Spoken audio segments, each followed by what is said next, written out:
সম্প্রতি আমরা চট্টগ্রাম বিশ্ববিদ্যালয়, বাংলাদেশ কৃষি বিশ্ববিদ্যালয় এবং বিগত সময়ে রাজশাহী বিশ্ববিদ্যালয়, জাহাঙ্গীরনগর বিশ্ববিদ্যালয়ে আমরা বিভিন্ন সময় দেখতে পাইছি যে শিক্ষার্থীদের সাথে স্থানীয়দের যে সৌহার্দ্যপূর্ণ সম্পর্ক থাকা দরকার সেইটার এগেনস্টে কিন্তু বিভিন্ন সময় ফাটল ধরে। এইটার রিজন যদি আপনি আইডেন্টিফাই করতে চান তাহলে কিন্তু অনেক গভীরে যাইতে হবে। কারণ আমাদের বিশ্ববিদ্যালয়গুলোর ম্যাক্সিমাম বিশ্ববিদ্যালয়গুলো অটোনমি নাই, এবং যেই কয়েকটার নামে অটোনমি আছে কাজে নাই, তাদেরও কিন্তু অটোনমির মিনিংটা তাদের কাছে ক্লিয়ার না। আমার মনে হয় এই অটোনমিটা আমাদের সবগুলো বিশ্ববিদ্যালয়ের থাকা উচিত। যেমন আপনার যদি বিশ্ববিদ্যালয়ের শতভাগ আবাসিকতা থাকে, তখন কিন্তু আপনার ওই স্থানীয় যে বাড়িওয়ালা ওনার সাথে কিন্তু আপনার ক্ল্যাশটা লাগতেছে না। আপনার যখন নিজস্ব পরিবহন ব্যবস্থা থাকে, আপনার কিন্তু তখন রিক্সাওয়ালা মামার সাথে কিন্তু ভাড়া নিয়ে বাক বিতণ্ডায় জড়ানো লাগতেছে না।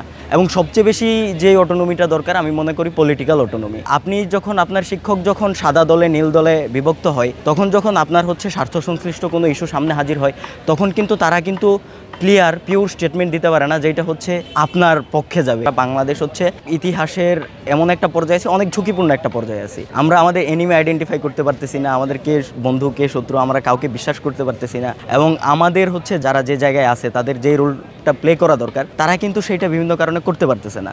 এইখানে পলিটিক্যাল একটা বড় কারণ থাকতে পারে, এবং বাইরের দেশের ইন্ধন থাকতে পারে, দেশকে অস্থিতিশীল করার কারণ থাকতে পারে। এইখানে ডিপ স্টেটের ভূমিকা থাকতে পারে।